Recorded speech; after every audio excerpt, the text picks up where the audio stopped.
This week on the Authentic Media Podcast. Physical pain is nothing compared to mental pain. I can go through physical pain. That's nothing. Yeah. But mental pain, when you don't know what is actually going on, it's very, very hard to get out of. As you are showing up every day, everyone doesn't see the behind the scenes, right? No one knows what's going on in your world. They don't care. They just want your service. They're just like, hey, Carter, like, where are you at? But deep down, you're like in the bathroom somewhere, like having a mental breakdown. Prayer has to be first. After prayer, you have to start believing in yourself. You start reading how to find yourself, how to figure out who you are, because I lost who I was.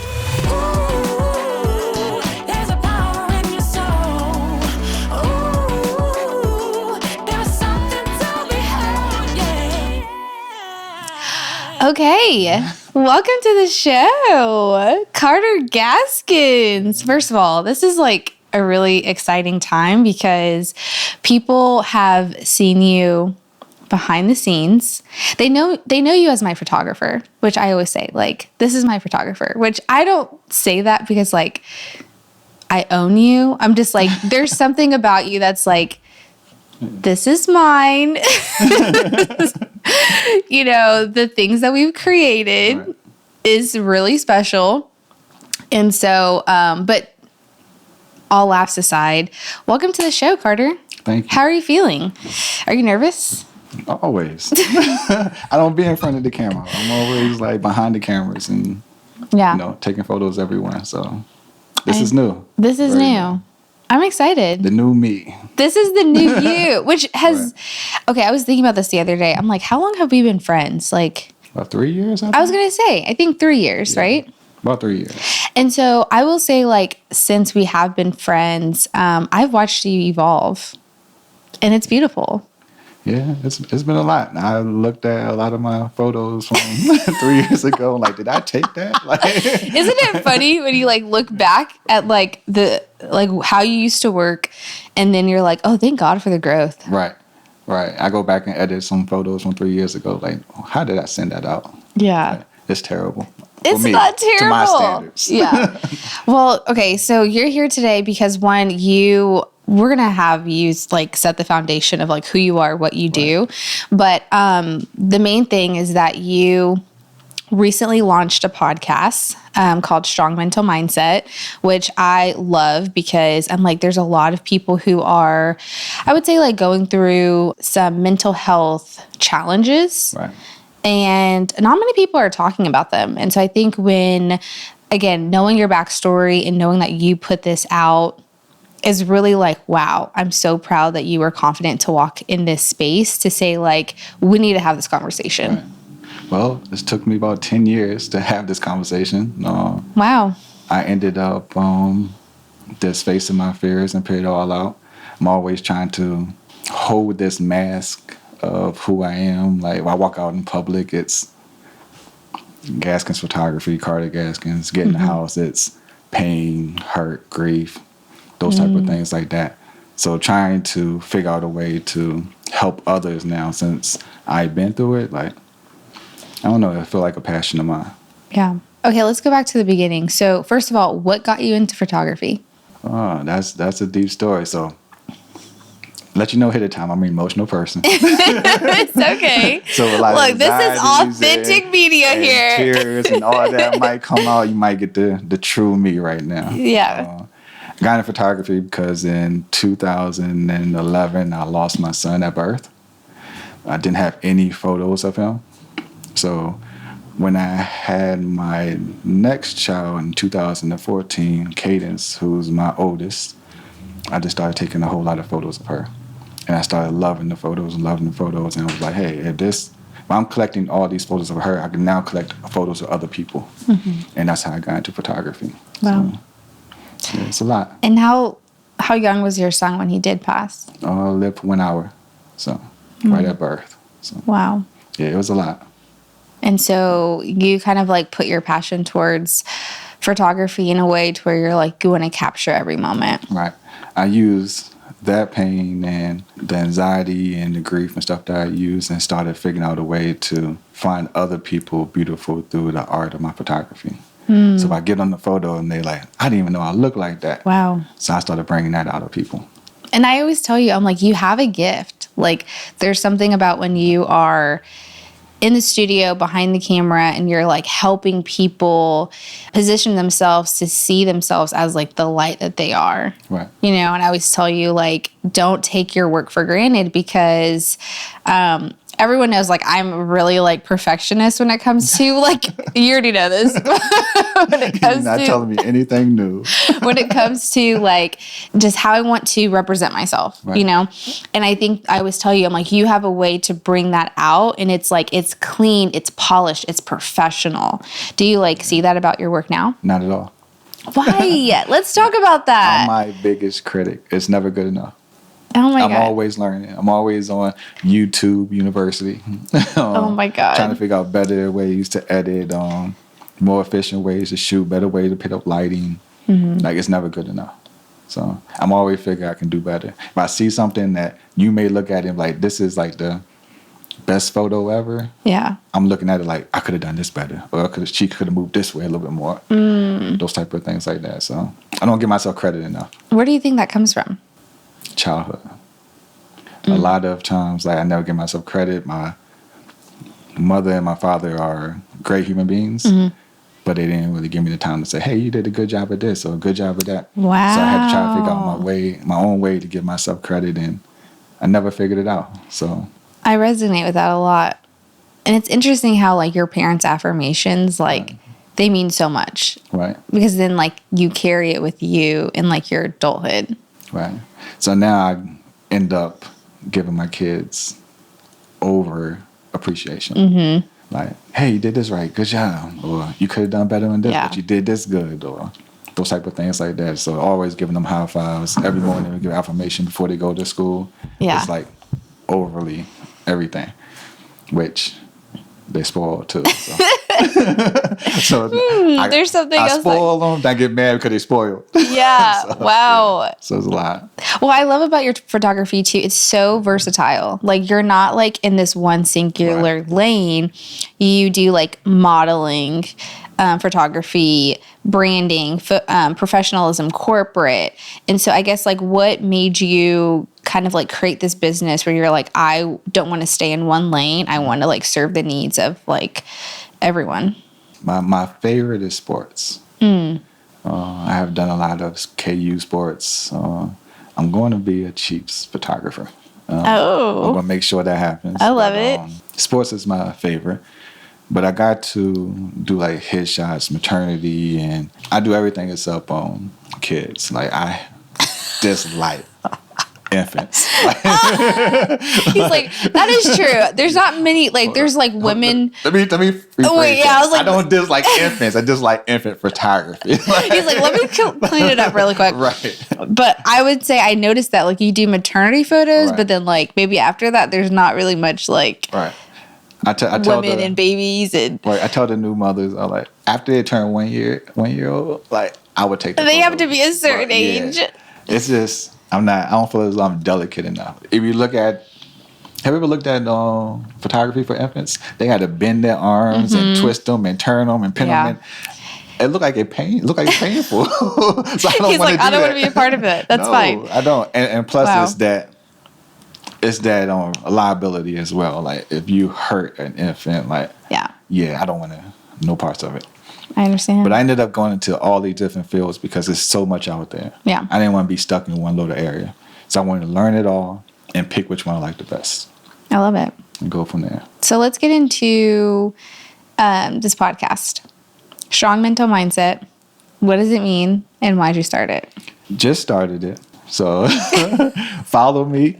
I just started it. I'm trying to get something out there every month and going to be every week here coming up soon. But I got into it because I went through a lot of mental health right after COVID when it came to like being agoraphobic, going through anxiety, going through depression. It was hard for me to even go out the house, walk around the block, go to grocery stores, stuff like that. People didn't see that of me, but only the people inside my household saw the pain I was going through. So I got through that, and I figured God made me, well, I didn't say made me, God put me through this so I can use this to help others. And that's when I started the podcast, and ended up helping others and talking to other men who go through it, because we always hold on a mask and have to be one way at all times, strong, trying to figure out a way to conquer the world, make sure we're there for our family, and no one really sees the pain until it comes out in anger or frustration. Right. By that time, it could be too late for someone. Yeah. That anger or frustration could come up with, hurting someone or losing someone or something like that. So trying to reach these people before they actually, go through all of those phases. And I just want to get in touch with other men and other women as well to figure out a way to attach myself to them to help them. Now, when you talk about pain, what pain are you talking about? Grief, mental pain. Physical pain is nothing compared to mental pain. I can go through physical pain. That's nothing. Yeah. But mental pain, when you don't know what is actually going on, because your brain would put all this pain through your body, and next thing you know, your joints hurt, your back hurt, everything's hurt. You're like, why is all these things? But also, like, your mind is not strong enough at the moment. Yeah. And you're trying to figure out a way, like, what's going on with me? Why is my mind not strong enough? So that mental pain is very, very stressful. It's very, very hard to get out of. And it's interesting because I think there's different types of grief. Right. And I learned that there is stages of grief. There's anger, there's acceptance, there's forgiveness. Yeah. And then I think acceptance is last, but I know for sure sadness and anger is the first two stages that it's hard for people to get past. Right. How did you get past the stages of sadness and anger to get to forgiveness and acceptance? Right. So the 5 stages, they don't go in 1, 2, 3, 4, 5. It's not just boom, boom, boom, boom. I skip on 1 to 4 to 2 to 3 back to 1. That's real though. That's so real. I went through all of those. Yeah. And it was hard for me to get to acceptance because I had and still have health anxiety. So I started going through health anxiety when my father passed away in 2010. So when my father passed away in 2010, I was taking care of him because he was going through kidney disease. And I was going to the hospital with him and going through dialysis with him 3 times a week, staying there 4 hours, stressed out, trying to figure out, is something going to happen to him? So I'm stressed out to the point that I'm shaking the whole time. Wow. And I remember one of my father's friends said, you're going to go through a mental, I forgot what they called it. They call some type of mental issue or something like that. But when she said it, I'm like, I'll never go through that. But going through all of that and losing my son a year after that put me into a health anxiety. Everything was trying to figure out what's going on with me. Why is this happening? Why I feel this way. I was in and out the hospital probably 20 times a year. Wow. Just checking my own blood pressure, checking my own sugar, those type of things, because those are all the things I did for my father. So when he passed away, it all came to me. And I had to learn how to get through all of those type of things as well. So going through all of that, and then when COVID hit, somebody who's going through health anxiety and COVID hit, and you see all these things on the news about people dying, many people dying, that put me even in overdrive. Oh my God. Making sure I eat all my fruits, make sure I eat all the vegetables. I was yeah, you're I want to make sure I'm good. Right. And then I caught COVID. Wow. And that was the worst sickness that I ever had. I ain't gonna lie. That put me down for 2 or 3 weeks. Wow. But when I got out of that, the acceptance started to happen. These things ain't gonna hurt me. I had to keep moving, keep pushing forward. My kids need me, all these things like that, and I just had to learn how to accept my life as it is. And go from there. Wow. So your mental anxiety was, you mentioned it took you to the hospital. Yes. What did that episode look like? And how does someone know that they need help? That's a hard question. Yeah. Because I don't want to say hey, it's all anxiety when it might not be anxiety. So it's one of those things you got to get checked up by a doctor. If a doctor tells you, hey, you good, you have to believe the doctor. You're good, you're okay. I didn't believe. Yeah. It was hey, you're good. Okay, I'm good. Put it this way, it's like going to church on a Sunday. Everything good. Then Tuesday and Wednesday you're come, I'm I done. need to go back for another Sunday service. Yeah. Wow. But yeah, it just wasn't I had to end up believing myself. At the end of the day, I knew it all was a trust issue through God. I didn't trust God to make sure that I was good. I was in control of my own body, and I didn't put God in control of my body. Wow. So it was like, when I try to do it my way, Yeah. it never works. But when I try to give it over to God and say, hey, okay, I can't even handle this no more. This is up to you. Because I done tried medication. I done tried eating right. I done tried exercise. I done tried all these things. Nothing worked. I was like, okay, it's up to you. Yeah. When I know God was over there like, I'm waiting for you. Whenever you're ready to give it to me. I'm just waiting for you to come and ask me what the answer is. Whenever you're ready. That's so interesting. Whenever you're ready for me, I'm here. And I'm That's like, no, crazy. I need to control my own body. And to the point I said, well, I can't control this no more. Here you go. And everything started to work out for itself. Wow. I don't even know what happened. It's just one day it was like, I'm going outside again. I'm going shooting again. I'm going to do this again. Yeah. And think about You're going shooting again? shooting like photography. Okay, I was like, Nah, not like shooting. I knew what you meant. I didn't know if you were like in the gun range or something. I was like, shooting. Nah. Okay. Because when I was going through that, I stopped photography for a while. And that was... It was that bad to where it just put everything on hold. It put everything on hold. Told you, when I say I couldn't go out the house, I literally couldn't go out the house. Walk around the block with my girl, I was just like, oh, I can't go no farther. Wow. I had to go back home. It was bad. It was really bad. And what do you call that? Is that just like a mental block? Agoraphobia. Yeah, that you just can't really leave the house. Wow. And it all stems from like anxiety, health anxiety, type of things like that. And it's like, it doesn't just happen overnight. Going like step by step by step and getting worse and worse and worse. So. Your brand deserves more than just a selfie. It deserves a vision captured perfectly. Hi, I'm Danielle J. Martin, and I'm here to help you create a visual identity that creates a lasting impression.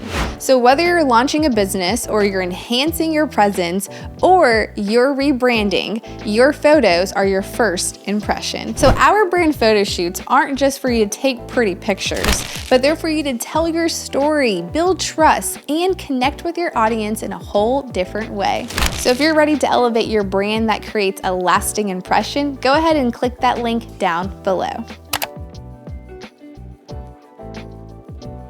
What did it look like the day that you were like, okay, I think you kind of talked about it a little bit, but like, was it prayer that over time that you kind of felt yourself like opening up again? Or like, what steps did you take? Because I always like to say that this is going to be a very educational platform where we want to kind of give someone the step-by-step guidelines on how to do it, because it's just so easy for someone to like hear your story and be like, wow, like I feel the same way, but I don't know like the next steps to take. So in your situation, what did you do? Whether it's prayer, whether it was going to therapy, what did that look like for you? All of it. Like, started off, prayer was the first thing. Like, I just can't do it anymore. Like, pray, like, what do you need me to do? What do I need to learn from this? I always ask why as well. Like, because when I was going through grief, I was mad because I lost my son, I lost my father. Back to back, too. Like, back to back within a year. Like, all of these things I was, like, upset about. And I became upset with God about it. But I never asked, like, God, why are you doing this? But when I started asking the words, like, why am I going through this? I started getting the answer through prayer. I started figuring out, like, okay, why are you going through this? Because why am I going through it? Because I need to use you to help other people. So it's like the step-by-step way of prayer has to be first. After prayer, you have to start believing yourself. You start reading how to find yourself, how to figure out who you are, because I lost who I was through the whole path. And once you start figuring out who you are, then you go to therapy, and they will help you know who you are on top of knowing yourself as well. All those little things, like, I didn't even think about that. Like, and you start thinking about all the things you went through as a child, you be like, I did go through that as a child. Like, that's what therapy brings out of you. All those little pieces that you forgot about, that you blocked in your brain. Music helped me as well, and try not to listen to I'm like, what kind of music? Hardcore music. Don't try not to listen to that type of stuff. It's more like things that help your mental, like the wavelengths that make your, like those type of music that get you going, like spiritual music. I don't know, I can't really say what type of music. It was just more, I put it on like mental health music, and it just give you that calming type of music. I didn't put on like hardcore, nothing like that. No secular music. Nothing like that. Wow. But it takes steps, and it's not going to happen overnight. It was a whole year process, Right. of just going through all of this. I loved how you talked about you started with prayer, and then you started with trusting yourself, believing yourself, because I think that is an exercise, or I think it's a step that we tend to overlook, or we think that, like, you know what, I don't have to do that. Right. I don't have to spend time with myself, when honestly, like, spending time with yourself and the Lord is like all in one, just like the top things that you need to do. That's something I recently learned. And then I loved how you were transparent about like going to professional help. Did you ever find a challenge as a Black man, like going to therapy was something you didn't want to do because of the statistic, like Black people shouldn't be getting mental health? Or is that something like you just never even thought about? Yeah, I have. My favorite words were "I'm good." Which you still say now. I still say. And I have to dig a little bit. Right. I'm like, what does that mean? Give me a Right. little bit more. They're like, "How's everything going?" "I'm good." Like, that's all I say. Like, "I'm good," because I'm so used to. I don't like asking people for help. Okay, Right? so what is that? Why do we not like asking for help? I think it's. Is it an ego thing? I think it's an ego. It's definitely an ego thing, especially for a man. Right. Like I complain. I do. I throw it out there, but Yeah. I don't complain to the point where it's like I just throw everything out there unless I'm frustrated or upset. I hold a lot in, and I just say I'm good. I figure it out, Right. and then I would go in a room or something, and then it's a whole conversation with just me and God. Like what I'm supposed to do with this? How I'm going to figure this out? How I'm going to move forward with this? It could be something with photography or life or whatever it is. I would just keep saying like how. Like, I'm good. So speak to the men out there who may be struggling with some things and they're afraid to go ask for help. What would you say to them? If you don't feel comfortable talking to a therapist, there's a friend out there who's always willing to help. A friend who doesn't tell your business to everyone. Everyone has that friend that they can just go to and say, hey, this is what I'm going through.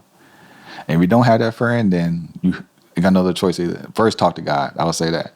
But other than that, you have to go to a therapist. Like, you have to get this out of you somehow, some way. And then tell people what would it look like if you didn't ask for help? If you didn't ask for help, that's when the anger and frustration, you can lose a lot. And not just like, you can actually lose your own life if you don't ask for help, because it will get worse and worse and worse.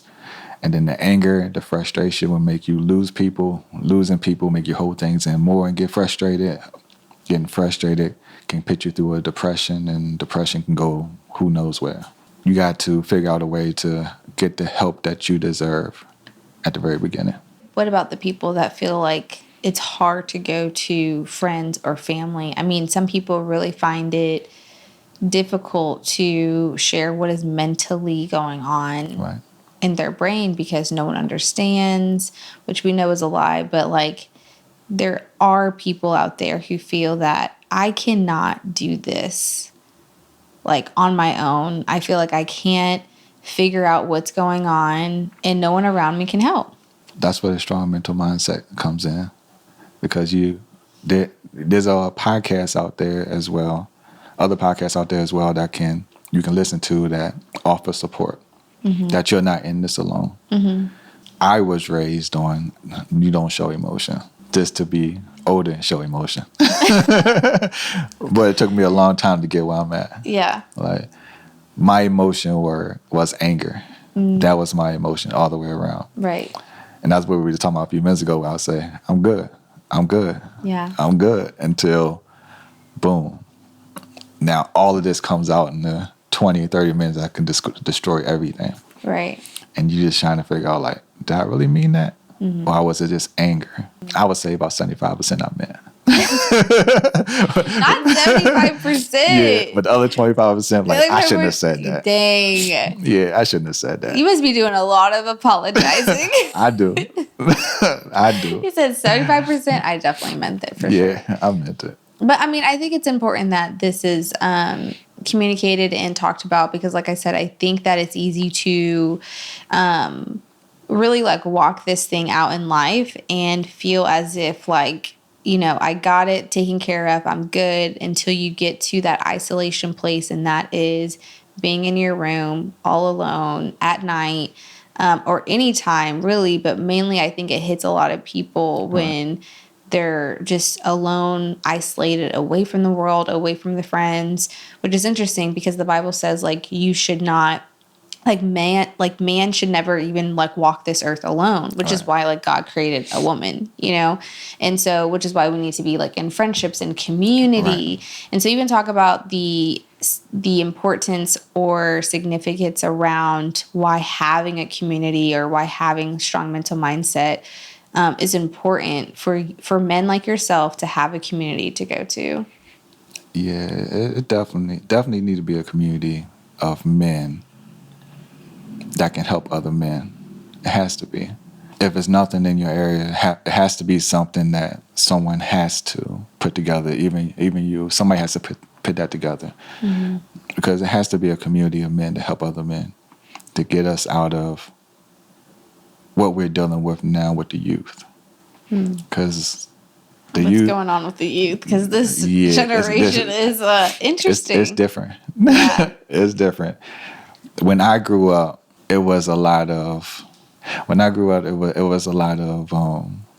respect. We don't do anything around our elders. It was yes, ma'am, yes, sir, no, ma'am, no, sir. Right. Then we leave them. Then we be bad somewhere.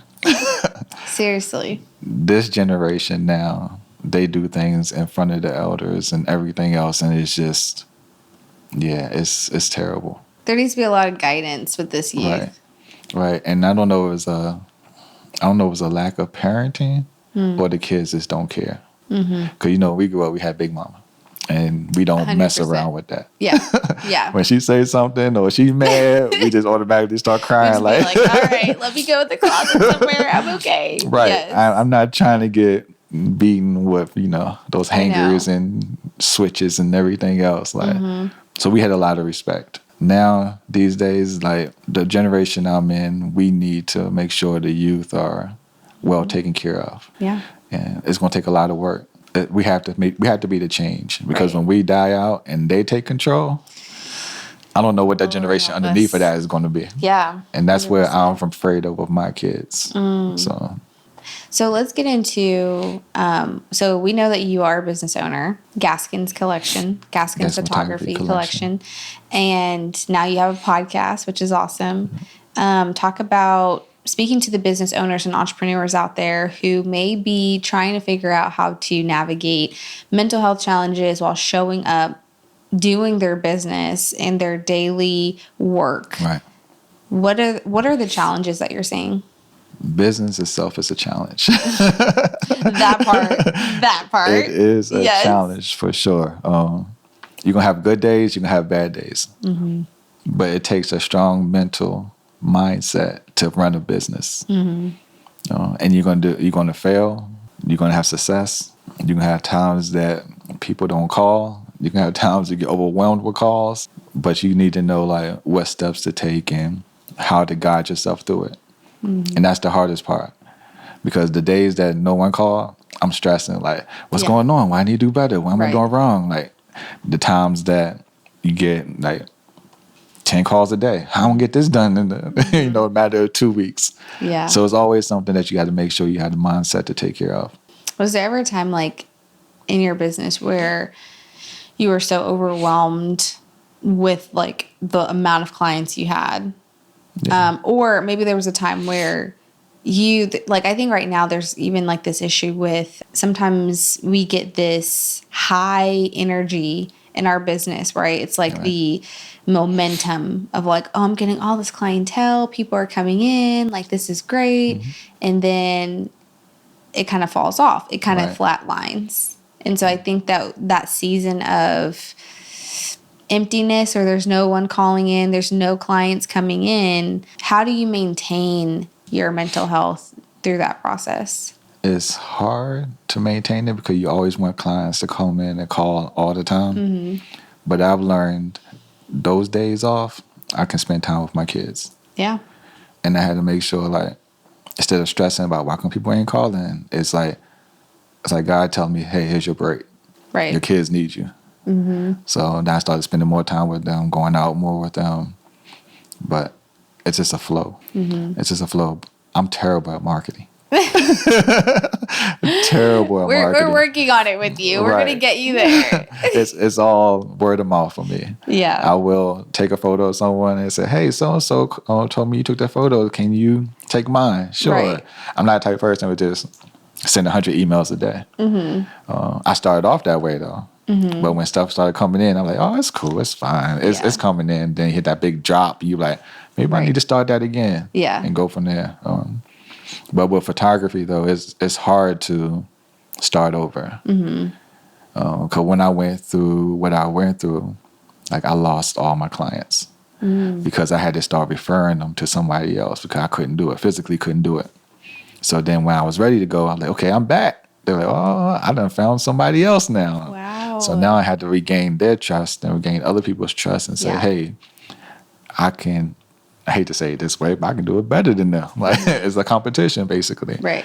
So it was just hard for me to pick all of that back up and go from there. That's interesting because it's like, I wonder how many of us, because I think I kind of went through that process where how many of us start a business and we sustain this momentum because we're feeling good, everything in our life is going great. But as soon as your mental health is affected, you feel like you have to shut everything down. And I wonder how many entrepreneurs out there are going through this process where they feel like, you know what, they wake up one day and they're like, I can't do this anymore. Right. And they just shut down. They don't communicate with their clients. They don't inform them like, hey, taking a mental health break, right? Which it sounds like that probably should be something that we should do. Right. Is just saying like, hey, I'm just going to wake up and email my email list and say, hey, everyone, thank you so much for your support and time with me. I want to just communicate to you that I'm taking a hiatus. You know what I mean? Because I think that you would lose out, you would do yourself a disservice. It would be unfair to you in the long end when you are ready to go back to work, you're ready to serve your clients, but they're not there anymore. Yeah, the world don't stop. The world doesn't stop for you. The world does not stop for you. Right. When you shut down and say, hey, I really can't do this right now. I need a month. That month hurts because they are still looking. Right. They got to find They somebody still need to else. be served. Right. But this is why it's so important for entrepreneurs and business owners to build a community that trusts you. Right. And you are communicating to them, hey, even when I do need a mental health break, they know they're not going anywhere. They can be encouraging you. And I think this is why it's so important where I had to find the understanding of like, this is why personal branding is important, is because as you are showing up every day, right? Everyone doesn't see the behind the scenes, right? No one knows what's going on in your world. They don't care. They just want your service. They're just like, hey, Carter, like, can we meet for a photo shoot or what? Right. Like, where are you at? But deep down, you're like in the bathroom somewhere, like having a mental breakdown. Right. It's like, I think this is why it's important to create a strong community that trusts you, that understands you. And even when you take a break, they're still going to be there. I agree. Because businesses don't care about your mental breakdown. They don't. They be like, oh, sorry to hear that. Right. Talk to you later. Right. So as soon as I had my mental breakdown, the second day of the event is when I had mine, is where, you know, second day I was in the dressing room before I go out on stage. Right. And I'm literally crying in the dressing room like, I cannot do this because I was mentally exhausted. Right. How terrible is that? People are out there waiting for me. They're just like, they don't know what's going on. They're just like, great event. And so I had the moment where I shut down as well after the Rise and Thrive conference. And I just went inside. And people were like, where'd she go? You know? They're like, are you okay? It's funny you said that because mental breakdowns could be different for everyone. Like you had a whole crowd out there waiting for you, and you have a mental breakdown. Like other people be like, "Wow, look how many people are here. She's so successful," but they don't see what you're going through on the back end. Right. Like trying to please everyone, make sure this is going to be good enough, not for just them, for yourself.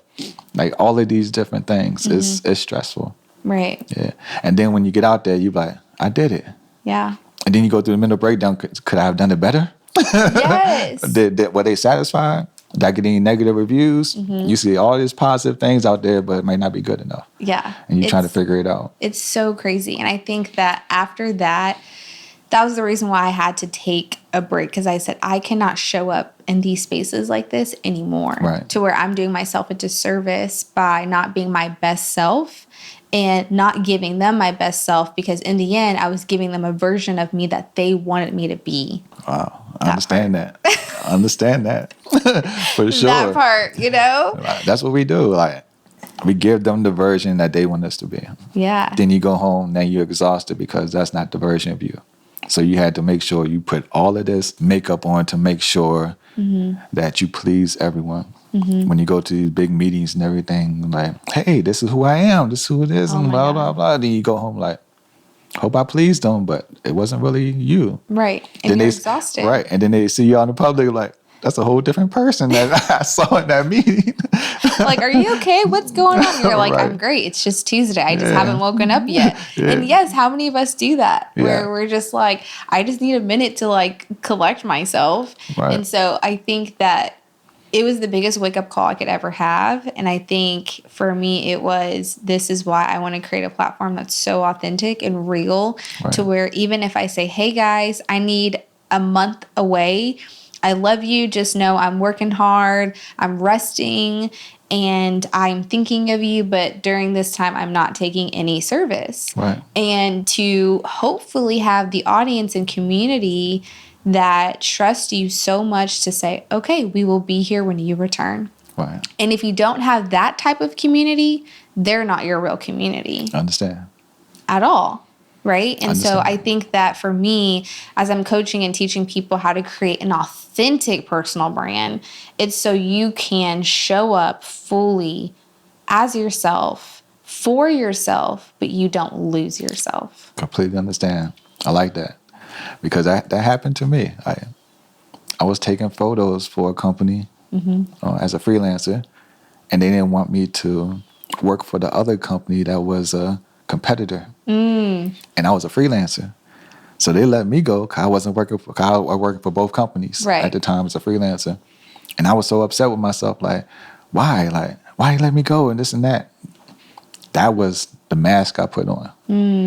But when I end up knowing who I am, I'm like, I know, like, I'm not working for them no more. Like, why would you let me go if I'm working for another company? Like, I'm a freelancer. I don't work for you. So I'm like, I don't care about them anymore. I'm work who I want to work with. Wow. I had to figure out who I wanted to work with. And that's who I want to work with. And now there's times I say no to people, which I never said before. You want to work with me? Yeah. You want to do this? Yeah.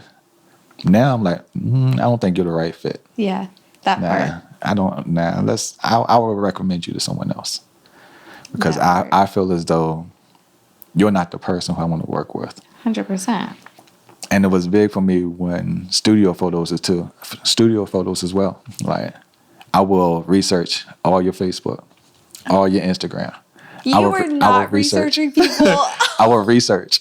Because if you call me, I want to know who I'm working with. Wow. So if I see you on some street stuff on your Instagram, nah, you're not the right person now I want to work with right this moment. You're researching people before they come to your studio. I have to know who's coming in the studio. It's 2024.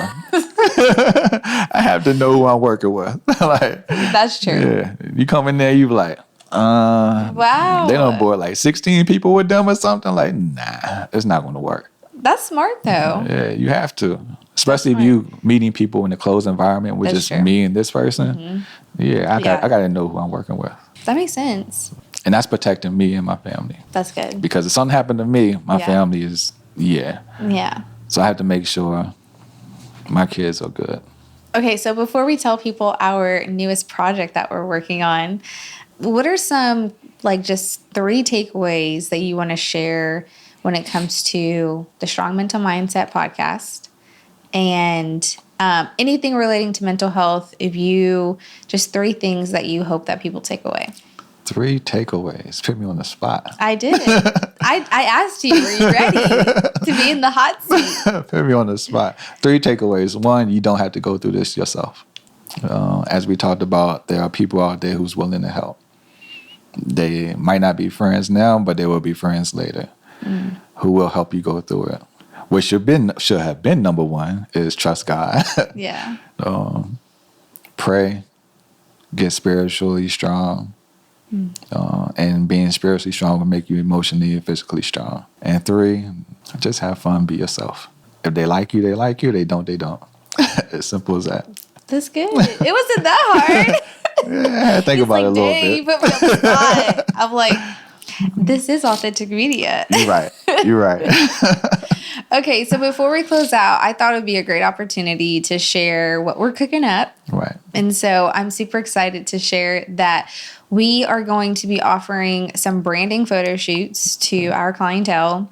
And essentially what that looks like is we want you to, first of all, fill out the form. That's number one. Okay, so fill out the form. Okay, you're going to be either qualified or disqualified by not filling out the form, which you would be surprised how many people don't fill out a form, which is interesting. But anyways, but it really just helps us get to know who you are, what your business is, and what you are looking for in your brand and what you hope it to be. So after you fill out that form, we're going to take you through a brand identity session, which essentially is just you and I sitting down talking about who you are as an individual, because who you are at your core is so important. And so is that showing up in your branding? And if not, we need to figure out how to do that. So you'll get a brand identity session with me. And then after that, we will figure out what type of photo shoot that your business needs or your company needs. And so Carter and I he'll be doing the photography, actually. I won't be taking photos, but I will be there kind of like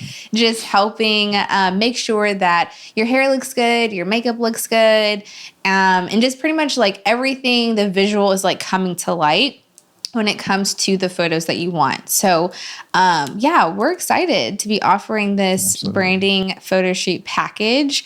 And so I know we have like a couple different names. We will be, by the time this airs, obviously you should have all of the information on how to sign up and how to see if we are a good fit for you and if you are a good fit for us. And so, that's just a little bit about it. Did I leave anything out? Nah, I'm looking forward to it. It's going to be fun. Get the whole branding photo, get hair, makeup, clothing, get everything all in one. Yeah, we're just doing a lot. all in one.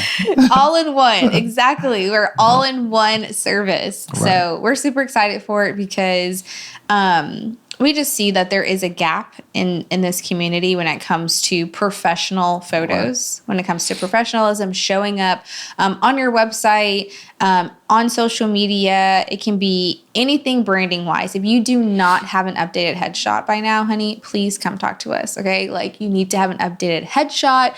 Your website needs to have, just let's even talk about that really quick. Like why that is important, right? To have professional photos on your website. As a photographer, what is that? Why it's important? Yeah, not a camera photo. Thank you. Not a camera photo. A professional headshot with a white, gray, or black backdrop. Yes. You look professional, for one. Mm-hmm. Business will take you serious. Mm-hmm. And like I said, it's not a headshot. It's not a selfie. Oh, this one's cute. Let me just... Right. No, honey. No, we're not doing that. It's good for definitely LinkedIn, for sure. LinkedIn, all the social media sites that you have your business in. Like I said, I look at who I shoot. Mm-hmm. And I know other businesses look at who they're working with as well. Mm-hmm. So if they go there and see a professional headshot, like, this person's professional, and I'm willing to work with them, right. Especially if you're in the corporate world too. Mm-hmm. You do look at who's going to work on your mouth as a dentist or who's going to be working on your body as a doctor. Yeah. So why wouldn't you go see who you're looking at for hair, makeup, or whatever you're looking at in professional ways? Yeah. So you have to make sure you have a professional headshot for sure. 100%. Yeah. Yeah. It brings so much more business in. And just even for your website, it looks professional. You look like the expert. You look like you know what you're talking about, what you're doing. And like you said, it's 2024. People research people before they go and have, service with them. So we definitely want to make that space easy for you.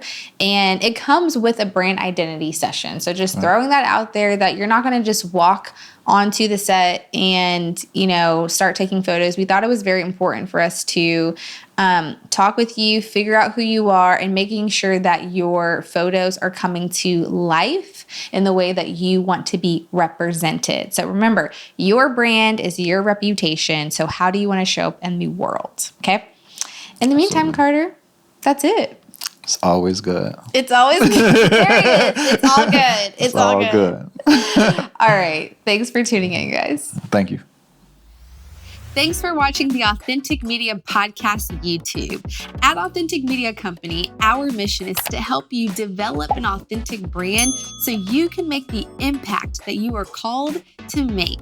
If you got anything from today's episode, make sure you drop a comment down below. I'm interested to see what your takeaways are. And if you haven't already, make sure you're subscribed to our YouTube channel so you can be the first to know when we drop our newest episode. In the meantime, have a great day.